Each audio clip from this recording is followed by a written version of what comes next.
How's it going, everybody? This is Three Scoops Podcast. This is Ron. This is Rob. And I'm Kellen. All right, and we're back to talk about Captain Marvel. Full spoilers this time compared to last time. It's just Kellen and I just talking a little bit about how I felt about the movie and comparing it to the comics that I was reading at the time. So, Kellen, you finally got to see this movie. Yeah, last time I was talking out of my ass. I had no perspective. I hadn't seen the movie. I was all going on hearsay and what I knew from the trailers and a little bit from the comics. And now I've seen it. I've seen the movie. Better than I expected. I went in wanting to hate it, and it won me over a little bit more than I thought it would. I went in there expecting it to do more pandering than it actually ended up doing. I was born in 91, so the soundtrack didn't hurt as far as winning me over either. The back and forth chemistry between Nick Fury and Carol Danvers was charming, and it wasn't forced. They had a good on-screen chemistry with each other, Brie Larson and Sam Jackson. Just a more pleasant movie-going experience than I thought. It wasn't not pleasant. It was just, I could tell that there wasn't any substance to it as I was watching it. I was entertained. What I didn't like right away, like I didn't feel the feminist vibe that other people were saying, but like right away in the opening, the fight with Jude Law, where he's like, "Don't use your powers. We're working on our skill." And she basically, when she loses, she just kind of throws a little tantrum and uses her power. And I kind of felt like that was kind of what she was doing the whole movie. Yeah, a little bit. And even when Nick's talking to her in that bar, it's like she blows a hole in the wall. Like, dude, that's his bar. You know, it's like. I just feel like that's what I didn't like about it a lot. Other than the fact that I wasn't really emotionally attached to her. Me personally, I already kind of went into pretty deep like how I felt about it. So you say you liked it, Kellen. You say you like the aspect between Fury and Veers. As she's known throughout most of the movie. What else did you like about this movie? I texted you last night. You gave me your rating, which was a 7. I said, yeah, I gave it a 7, which for me, people's 1 to 10 grading systems vary. For me, I think about it like a school project. I gave it a 7, which is a 70%, a 7 out of 10, which is a C, an average performance, like Rob was saying. I'll mirror that. It was entertaining.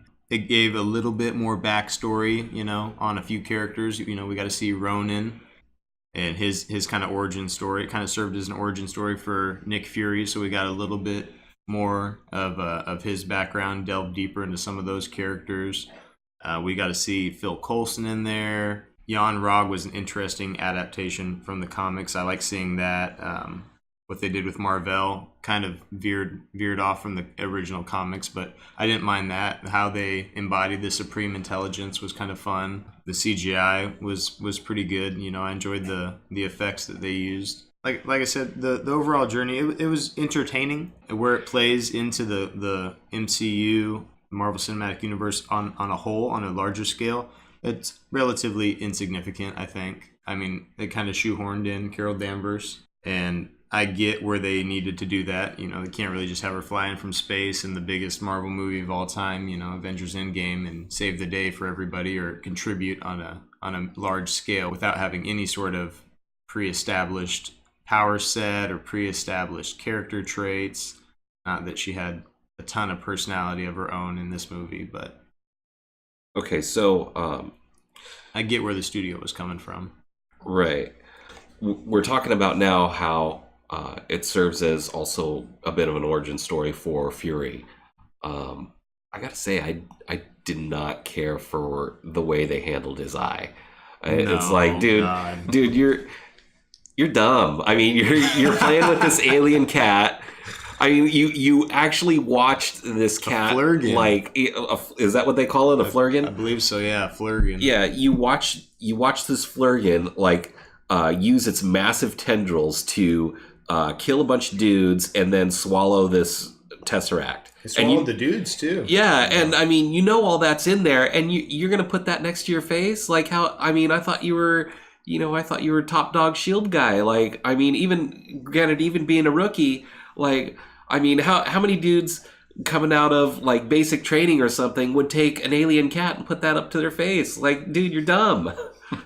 Yeah, I wasn't a fan of the way that they shoehorned that eye out of his head. You know, it felt lackluster. It definitely drops his cool points when you know that awesome eye patch, badass cigar smoking Nick Fury from the comics wearing his trench coat lost his eye to a hoodie tat. You know, It wasn't satisfying. no, not at all. It would have been more Lackluster. satisfying to just not show it. Right. Like, Right. nope, we're not going to show it in this movie. Right. We still don't know how he lost his eye. That would have been better. Yeah, and toward the beginning of the movie, he gets a bit of an eye injury from a car crash. Yeah. Which, and I mean, if he had lost his eye from that, then okay, that would have been fine.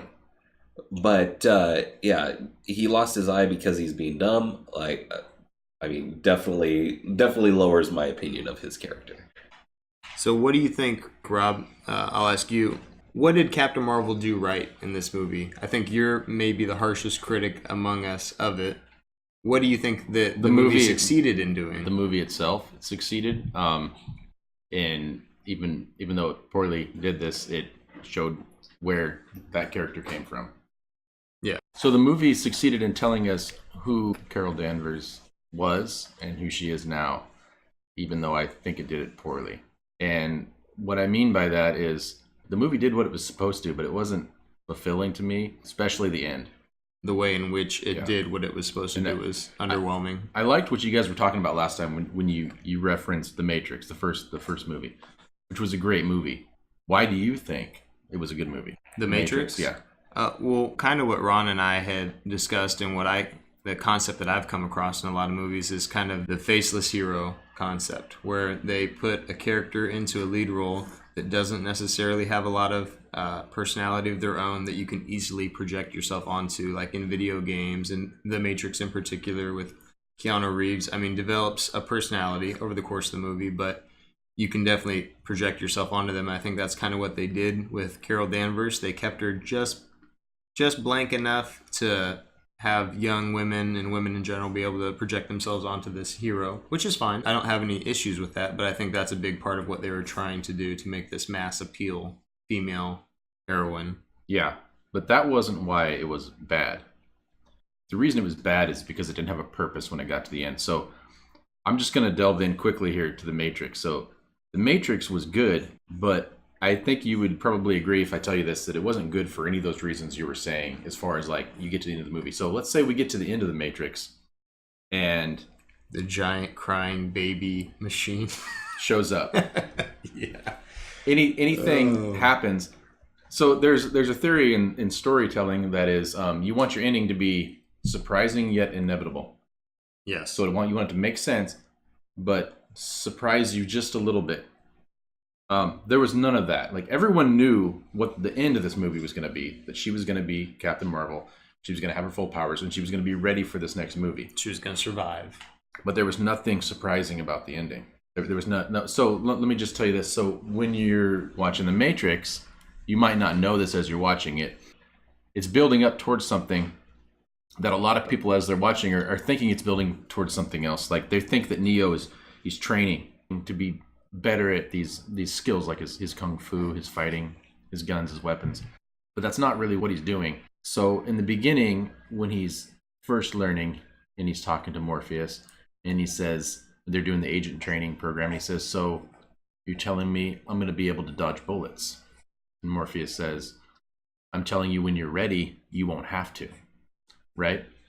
So when you get to the end of the movie and the bullets come and they stop, you remember that part. You're like, now I know what was happening. Now he doesn't need to bend the rules. He can make the rules. So you might not have saw that coming, but it resonated to the beginning, connected the movie. There was no climax. There was nothing even remotely resembling that in Captain Marvel.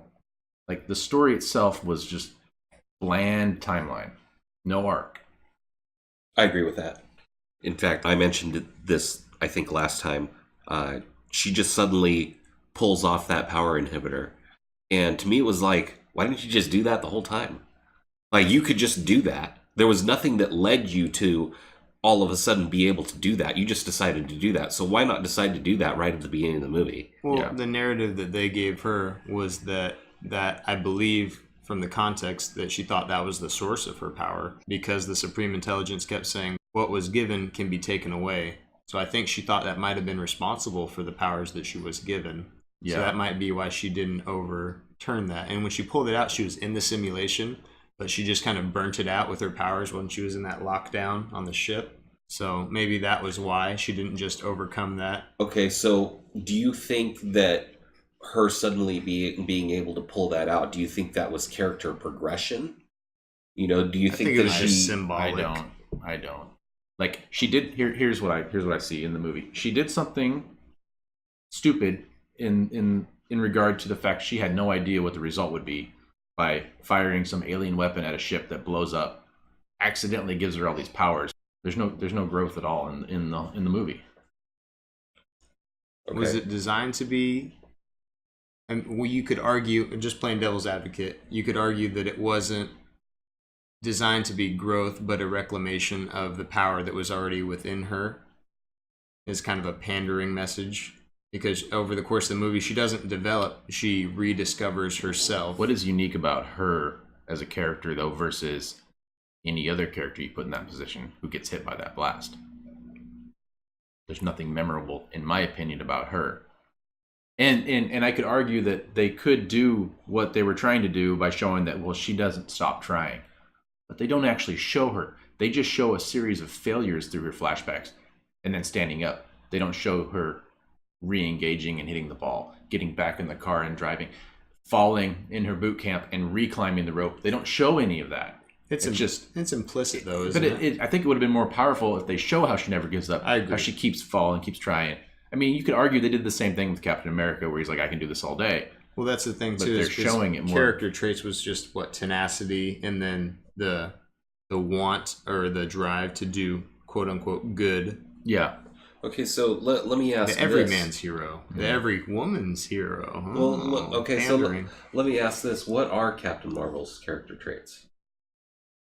Quick wit, smart aleckness. He's going to do the right thing, regardless of the consequences, and that's what I like about him. Oh, Personally. It's Captain Marvel.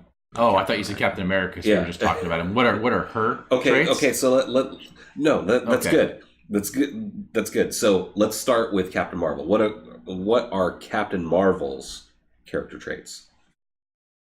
The Like quick tenacity, wit, like he was saying. yeah. That's pretty much what The Got the snarky unwillingness to attitude. give up. I like the snarky attitude. I don't like the overt rudeness, I guess, whatever you want to call Kind it. of off-putting. And she seems a little wooden. Like there's not a lot of, I feel like there's almost no emotion when she's talking. She's got all the classic hero traits, though: the bravery, the put yourself in harm's way, all the things, all the minimum requirements you need to be a superhero. Nothing extraordinarily unique. Yeah. She meets the bottom of the barrel. Okay, you at least have to be brave, get up when you fall down, to be a hero. Kind of character traits. It wouldn't have really, I wouldn't have written this movie like this, but so the beginning when she's fighting with Jude Law's character, Jan Rog. Jan Rog. Jan Rog. Catchy name. Another thing is, I feel like when I watch some when I watch some Marvel movies, I know who the antagonist is, or you could maybe call him the antagonist. I don't feel like they ever really explained who any of the people she was with were very well. I mean, you guys read the comics, so you know some maybe not. I don't know, because I'm not familiar with But that comic they at all. diverged from that. Ron, you can attest to that. They diverged. Well, from yeah. the comics Okay, and the so character traits. I read the Captain Marvel reboot with Carol Danvers transitioning from Ms. Marvel to Captain Marvel. Yeah. And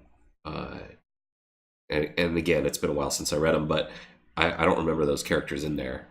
I don't remember, in fact, any of those characters in there. The only thing that was significant to me about the comics that was also in the movie, they did the costume, which, I mean, clearly when they redesigned her costume, like I think I said this before, but they did this with eventually making this into a movie in mind. Mm-hmm. So it's kind of like they engineered this character from the beginning, from the start of them doing this transformation. And then I also talked about how she eventually loses her memory in that run in the comics, and Due to a brain cancer eating away. right, which to me in the comics, like when she's dealing with brain cancer, she's got this, can I or can I not fly? She has to fly sometimes to be able to save people. She actually was putting herself in danger. Okay, and ultimately she lost. She failed. Okay, well, I mean, at the same time she won too because she was able to save people, but she in essence killed herself by doing that. She sacrificed what was herself. And I didn't really care that, like, to me, they kind of just killed the character at that point. I was done with her, but that was something else that I think that they manufactured for the movie. They wanted to have amnesia for this character for the movie. So what better way than to do that in the comics? Well, that's where they kind of lost me, because then she just kind of became this blank shell of her former self. So, Yeah, I'll agree with that. I think that lack of character development was disappointing, but maybe that's something I can definitely see her being more appealing in a multi-character Ensemble, landscape. yeah. I definitely think all her scenes, I preferred all the scenes with Nick Fury as opposed to her solo scenes, or definitely. interacting with tertiary characters like the Rambos and their pseudo family dynamic, and kind of diving off from that, though, one thing I really did like that I wanted to talk about was the subversion of expectations as far as the villain and the trailers go. They try to make it seem like the Skrulls. Oh no, the Skrulls, and then they kind of came back around. I like subversion like that in movies. That was interesting and nice to see. It would have been just Here's super what I easy. didn't like about it. I like that they did that, but I don't like that then what you would call the actual villains, they were just like a side of the story you don't understand, right?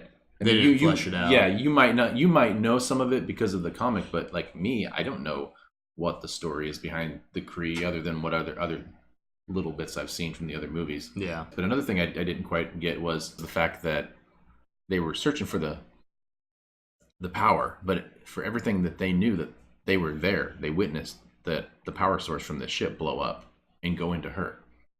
Then how did they even know that there was some other source of power? They didn't really flesh. I mean, I know that it was a Tesseract, but they didn't really flesh it out in the story. You know what I mean? I just felt like the whole reason for being, it's a lot like, Well, it wasn't the Skrulls, or it wasn't No. the Kree that was searching for it, or that brought them back to Earth. It was the Skrulls, right? The Skrulls didn't know that the power source had been destroyed in that instant between her, Marvel, and Jan but they Rod. knew, but they were more just looking for Marvel, I think. Yeah. Yeah. That main guy, what was his name, Ron? The main bad guy. The Which bad one? guy that wasn't really bad guy, Talos? Talos, yeah. Okay, yeah. Talos, the Skrull head honcho there. He was trying to reconcile his family, right? He was trying Exactly. to- Which was 6 years. which was compelling.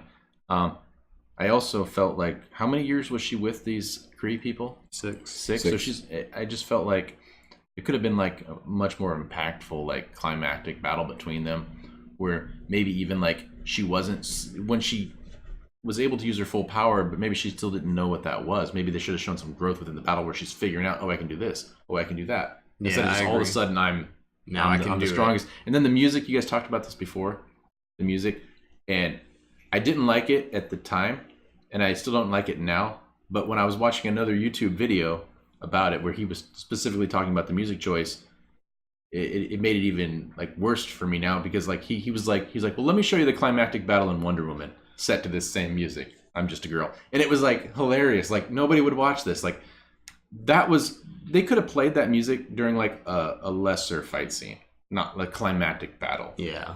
It didn't I work agree for with me that. at all. I agree with that. And it's not that song choice was wrong for the movie at all. Like, I mean, it's fine that song is in there. I like that song. I used to listen to it in Yeah. high school. But yeah, that was not a good choice for that particular battle. I think not necessarily the song itself or structurally or the theme. It was just a little on the nose. Oh, I'm just a girl. It's like, Yeah. okay, we get it. You don't have to, that's pretty on the nose there. yeah. for the climactic battle scene, overcoming. You know, that's where the Yeah. little bit of that pandering comes back in, which is fine. I mean, you know, I try to look at it from all perspectives. And male superhero movies, male-led superhero movies, definitely pander to young boys. Like, oh, you got to be a man, jump on that grenade, Captain America, or overcome your demons, pick up your, you know, carry your cross and pick up your burden and deal with it. Iron Okay, Man, so your alcoholism, but That's something I kind of want to go back to. Female pandering. That's something that I kind of want to go back to is what are Captain America's character traits? As opposed to like what makes him a more dynamic, interesting character than Captain Marvel. I don't know. I just think it was his self-sacrifice, his willingness to do the right thing, like I was saying before. You know, and that really hits home harder for me, even in Civil War movie, Right. where to me, I mean, without getting into like political reasons or something, like he's obviously the right party in that movie. Yeah. Like, it's not even like a question in my mind, although some people might say like, well, I can kind of see where Tony was coming from. I don't. Like, it doesn't make any sense. Like, because his main Tony's like, okay, I'm gonna go over to this side because some lady came and told me her son died in this city. Right. And I'd be like, yeah, but if they didn't go, the world's destroyed. So if you can't put that in the balance scales, then it's just ridiculous in my opinion. Like, that was what they used for the conflict. Right. Didn't work for me. Yeah. Okay. Okay. So his character traits are something that are like kind of admirable, something that you know you kind of want to look up to. Whereas Captain Marvel, her traits were that she's snarky and kind of rude, and but granted she's powerful, but like, you know, it's like it seemed like there was an opportunity for growth for her as a character, because she starts off not the most likable character, and she doesn't, by the end she hasn't really changed much, and that was my one of my chief complaints about the movie.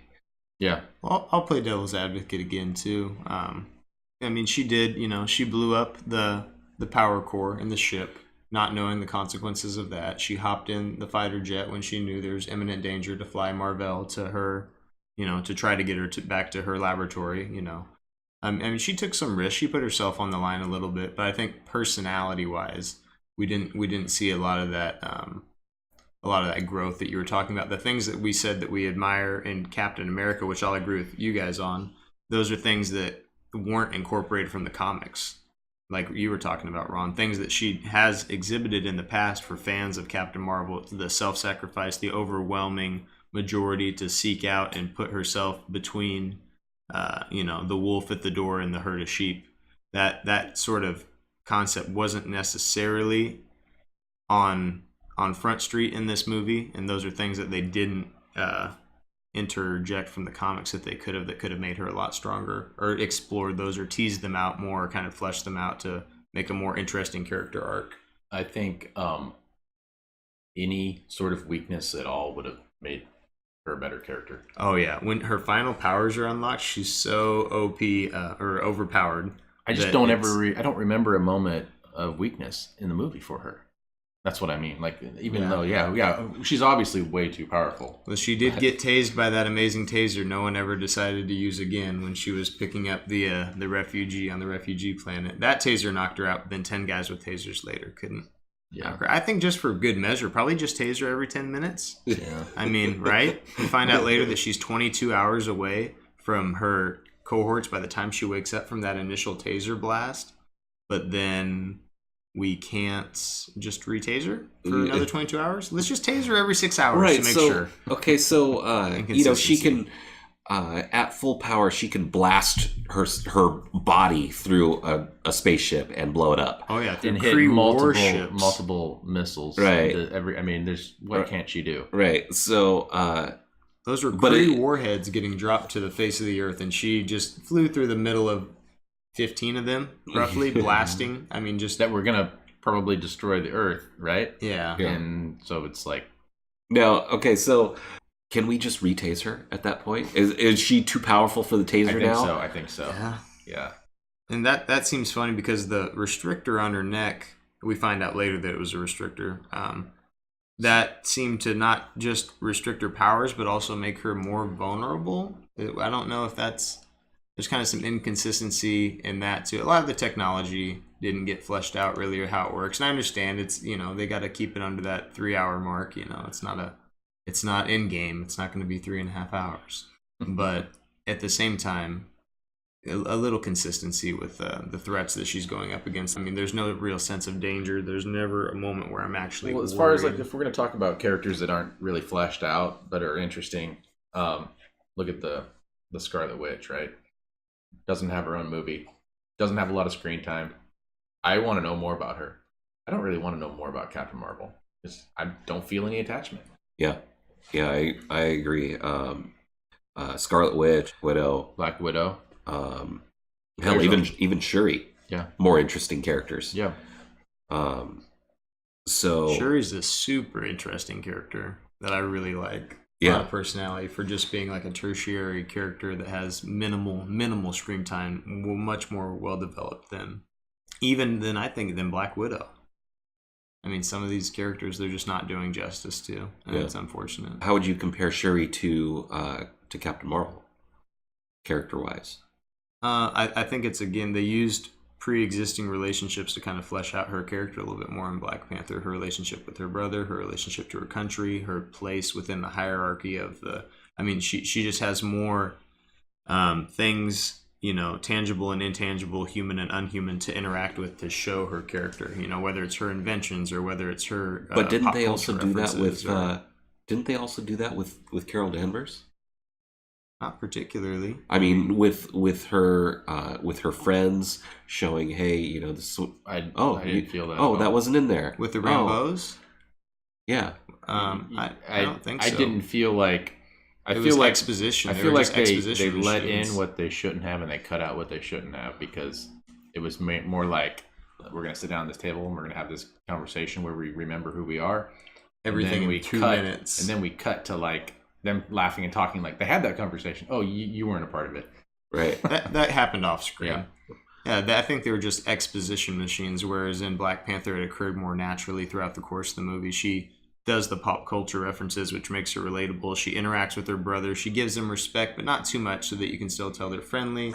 I mean, she has her place as a genius, so her intellect is there. She has all this tech that she's designed. She has a sense of style. She has a sense of, they establish a lot of minute character traits about her throughout the course of the movie that occur naturally, but it helps to build a cohesive picture of who she is. Whereas with Carol Danvers, it's just like, oh, I'll just put on these clothes that I found, not establishing a real sense of style. Oh, little girl, you can pick out the color of my suit, not reflecting my sense of patriotism Or anything. Yeah. or anything. Yeah, it's just, and the stuff that they did try to establish was really shoehorned in. It felt expositional and forced. Yeah. Especially the relationship with the Rambos. Yeah. There's did anybody else get a little bit of a Leslie vibe there between Rambo and Danvers? I was just saying. I didn't. There's Well- some fanfic to be had there, buddy. If I was a better artist, I'd draw some right now. That's a different podcast. I'll draw that in crayon on the walls. Just Would you be surprised if that came out like in another movie? No, If, I wouldn't be if surprised. that at all. aspect out of her character, maybe because they kind of made her as like a blank slate, so it's like she can, there's no telling either way, Well, and her chemistry between the male leads, whether it was Jan Rog or Nick Fury in the movie, there was some on-screen chemistry there, but it wasn't chemistry like a sexual chemistry. It was just like a buddy chemistry, and it was enjoyable. But her, I could definitely see her, being a strong lesbian lead woman, and I wouldn't mind that. It wouldn't bother me, because at this point it would actually make her a compelling character. There'd be something about her that would be like Unique you can and think about interesting. too. It's like right now she just seems like she's like a little stick figure. It says Captain Marvel on, like I don't know anything about her. Yeah. Well, So- and then she spent every holiday with the Rambos, spent every waking moment at the house, help Yeah. to raise, the daughter. Yeah. And their relationship was definitely, strange. I was full on expecting when they embraced before that last flight scene to the cloaked scroll ship that they were inhabiting. I totally expected a kiss right there. And I think it would have made the movie more interesting, climactic, more controversial for sure. Oh, it would have been all over the headlines. But I think that was a relationship that would have seemed, that conclusion would have seemed more organic and real than just all right, buddy, one last hug. Mhm. I don't Yeah. know. For me personally. So would that have elevated the movie for you? Possibly, yeah. I don't think it would have for me. It would have that- raised the stakes a little bit more because it's not just her friend in the battle, but her, her lover, confidant, whatever. Yeah. Okay. So personal ratings. Okay, we talked about yours, Kellen. You hit it about a 7. 7. What would you give it, Rob? 6.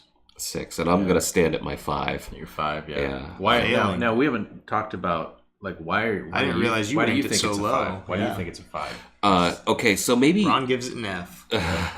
maybe it is because I was reading the comics, and I've been expecting this movie for a long time. Like I said, when I saw them do this transition in the comics, I immediately thought, oh, they're doing a movie out of this. So that's why I wanted to read those issues. I wanted to kind of follow along with her character and what she does, and I enjoyed the issues that I read up until they erased her memory, and then I felt like my whole journey was for nothing. But knowing what I did about her character, that kind of built an expectation for me. And so, finally, after all these years getting to see the character on screen, I wasn't as impressed as I thought I might be. You had high expectations. I did have high expectations.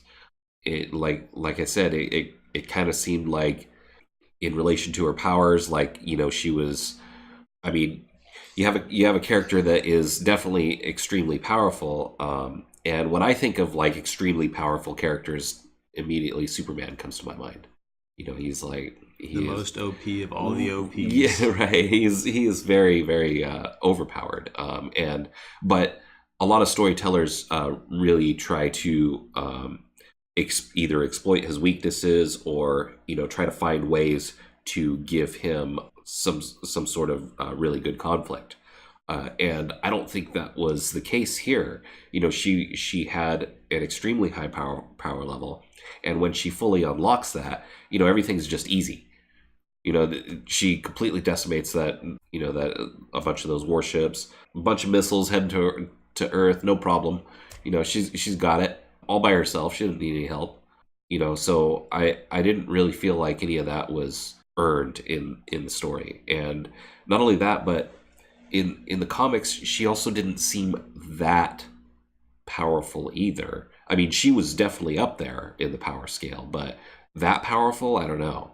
But again, I was also reading a time in which she was like a little bit nerfed as well. Yeah. But Now, in the comic, was her power came from the exact same thing? Like she got it from some energy blast?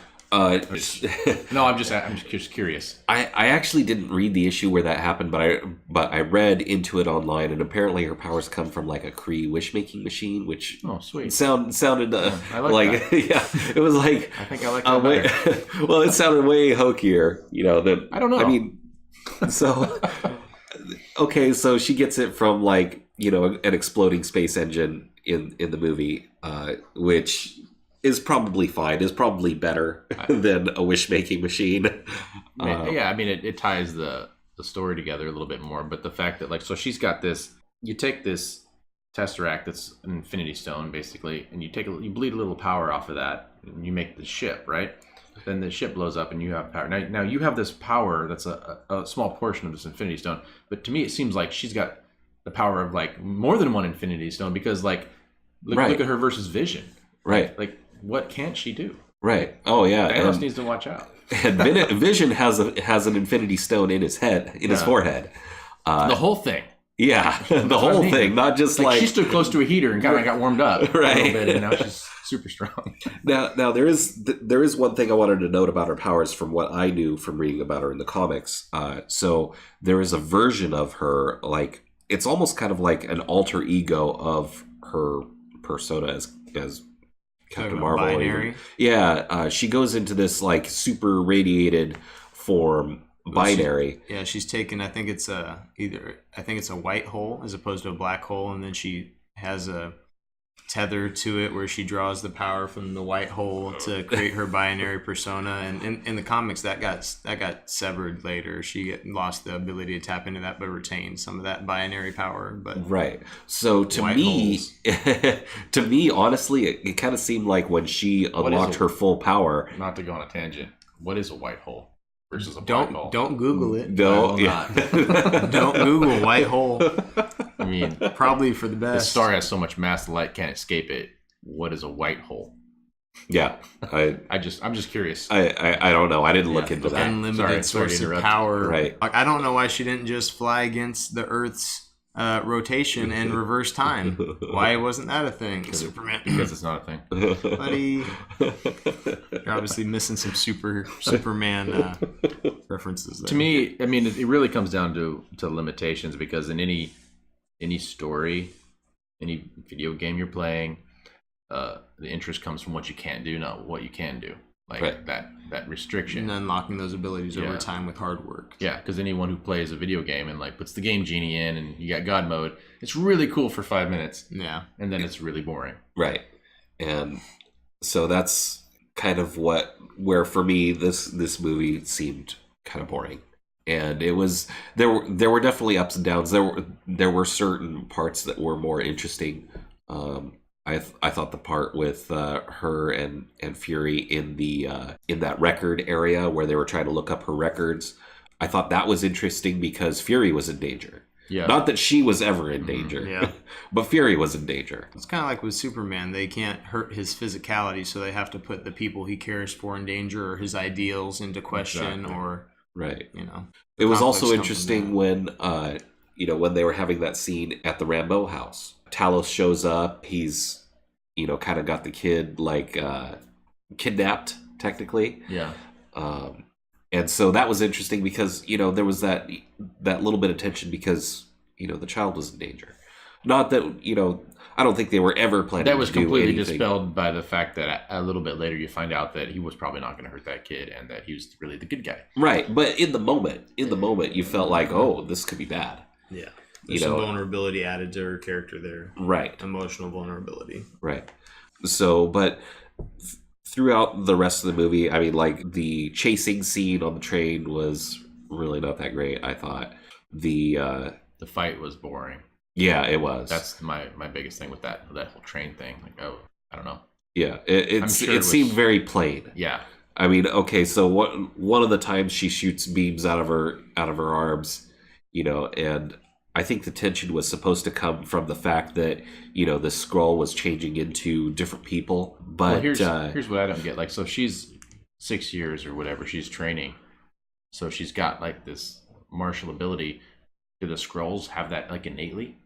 Because before she unlocks her power, I mean, he's kind of holding his own, battling her. Like, who is this guy? Like, Right. You understand what I'm saying? Right. Like, to me, it's not like if he was the villain with this superpower, but he wasn't. He was just a guy trying to find his family. yeah.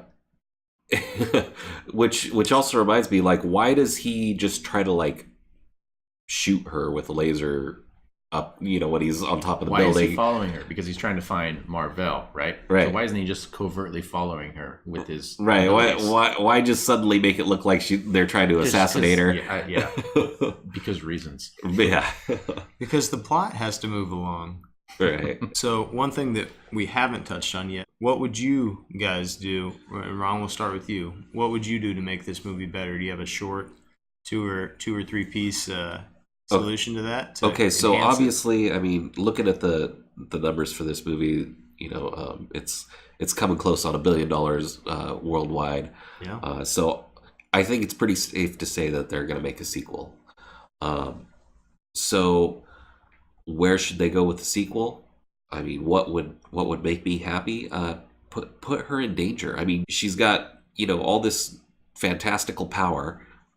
Give us a good conflict that she's going to have to grow or evolve to be able to meet that conflict. You think we'll get some of that in game, going against the Maybe. greatest threat the galaxy's ever known, and Maybe, Thanos I mean, and all she- 5 Infinity Gems? She might just like Six, blow her body right through Thanos, just like she did in Warship. I mean, Yeah. Might not need any axe. right.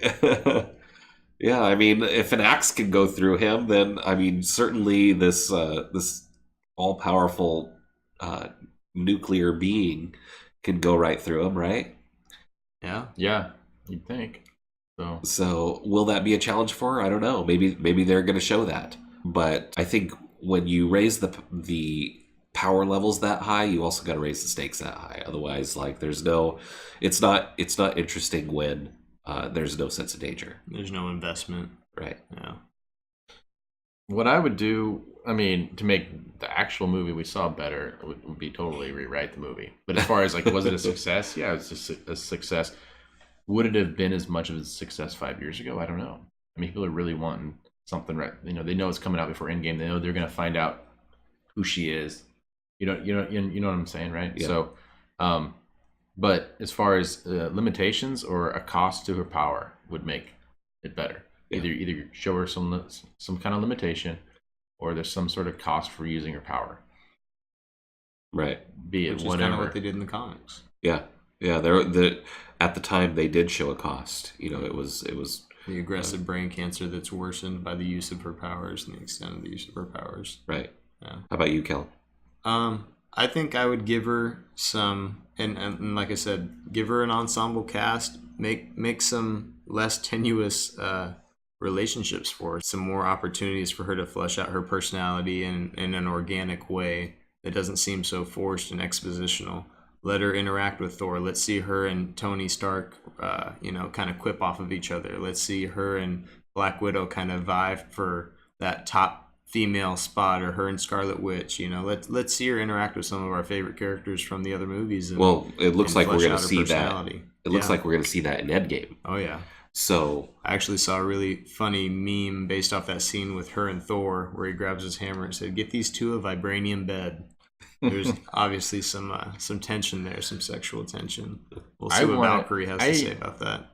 I feel like for setup, like this kind of, I guess that you could call it, this showed her origin, but what has she been doing for 25 years?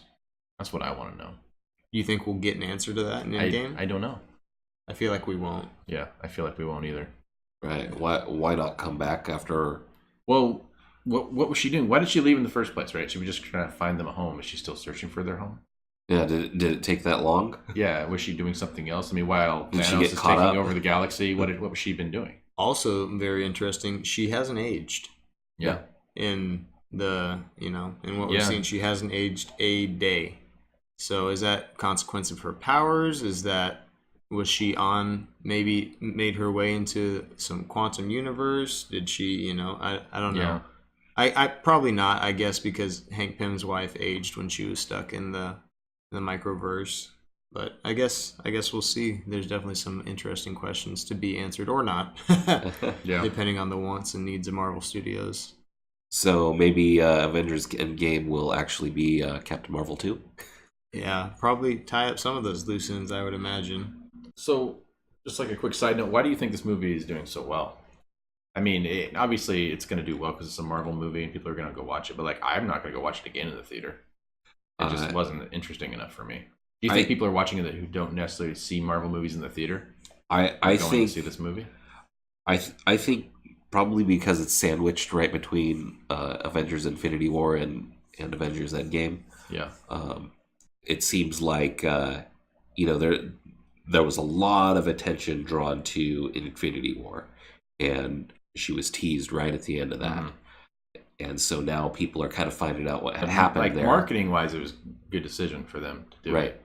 But but even so, it's like, let's say you got your normal fan base who's going to go watch your Marvel movies in the theater. Why is this one doing so much better? It seems like than some of the other ones. It seems like it's doing really well. Do you think people are going to watch it who didn't watch other ones in the theater? I think probably, yeah. Okay. Yeah. I mean, look at Ant-Man and the Wasp, which was also between Mhm. these two movies. I don't think that movie did as well as this one is doing. That But, wasn't like my favorite movie, but I thought it was better than this one. yeah, I actually enjoyed that one Yeah. quite a bit more. I did too. I think this movie is also performing better because it is the first Marvel movie that we've had a female lead character. And I think that's broadening the fan base a little bit. I think that, moms that necessarily wouldn't have brought their daughters to come see Captain America Civil War are coming in the theaters going, oh, and Brie Larson has quite a following herself. She's a young, attractive female actor. The normal Marvel buffs are there. Do you think part of her like coming out before the movie and saying that this is, I don't care what white people think about this movie or men and all this stuff had it to do with? Oh, you're people talking thinking, about like, her Do you think that controversial might have had comments something there. to do with like driving some people to go see it and being like, oh yeah, this is going to be a great feminist movie? What'd she say? She doesn't care what white people think about She this says movie? white critics don't have to, I don't care what they say. Oh, Their yeah, reviews. there's. I don't know the you could exact look, quotes. You could but look yeah, up she the went like clip right on before the YouTube, yeah. release and was putting out a lot of. You'd think that was like a marketing ploy, like almost like Marvel's like we you know what I mean? I didn't hear or you about think she's any just of that. how she is. I also don't have television, so I don't. Yeah, I don't have keep I don't up have on TV that. either. I end up seeing it on Facebook.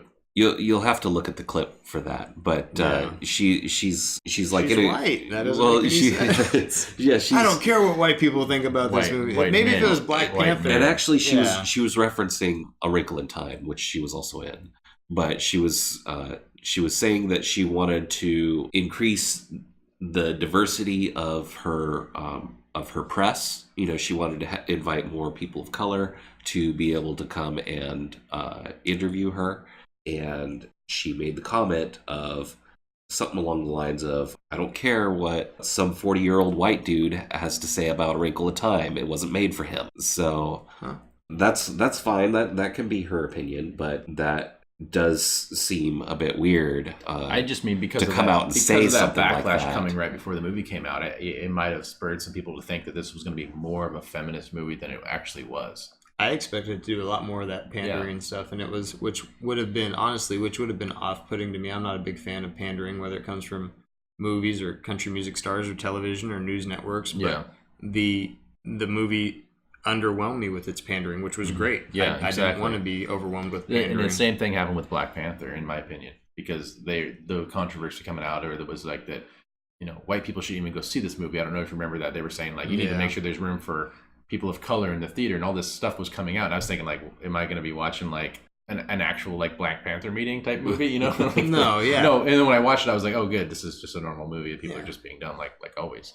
Exactly. Yeah, that definitely, I think a lot of people expected that movie as well to do a lot more pandering than it did, and it didn't. It was just a good movie that had some messages that it got across, and as this one did, about being a woman and being strong and being a feminist and getting up when you're knocked down, and some of that kind of stuff. But that's, it's not anything worse than the pandering to young, males that the other Marvel movies do, about kind of bearing your burden and stepping up when the time comes, I don't think it, I But, like, think that if they try to do that, like you said, to subvert expectations. Like, hey guys, you got to get in there and really support this feminist movie, or hey guys, Yeah. you got to really get in there and support this multiracial movie that's first black character to lead a movie or first female character to lead a movie, and then it just ends up being a good movie, and it doesn't really focus on that stuff that doesn't have a lot of substance to it. It Like, shouldn't. yeah. It's not like, oh, hey, New Yorkers, you got to go see Spider-Man because he's from New York and he's one of Yeah. your people. It's like, no, he's just a good character, or Captain America, or, Yeah. hey, billionaires, you got to go see Tony Stark's movie because you're a billionaire. It's like, or just because I like the movie, that's fine too. Because we're just people. Right. But Okay, so I think we're I think we've hit all the We've points here. thoroughly destroyed this yes. movie. definitely Okay. fleshed out our opinions, broke it down. So That being said, I really hope they can do something better in the future with her, and I hope in game she's better. she is better Yeah. in the movie. Yeah. Brie Larson's a good actor. I've seen her in some good stuff. I Yeah. think they underserved her as an actress and that But character. how much of Captain that was Marvel. direction? You don't know. I mean, Oh, you could be dude. the best actor, actress, whatever, and you have a poor script, which I think they did have a poor script. What are you going to do with that? Direction. She though, didn't write her lines. She's just direction saying is them. huge. Oh, it is. It's really Look huge. at what Taika Waititi did to just totally turn around the Thor trilogy. Mhm. You know what I mean? In my opinion. Yeah. I mean, and even that script wasn't necessarily a super interesting or intriguing script. I mean, it's kind of some MacGuffins and some ex machinas, and the same thing. Oh, you had the thunder power inside you the whole time, Thor. Yep. You didn't need it's like pulling out the chip, destroying his hammer. Saying, I Yeah. mean, almost the exact same problems with the movie, even though he had two establishing movies before that. But the direction, there's a character to the movie.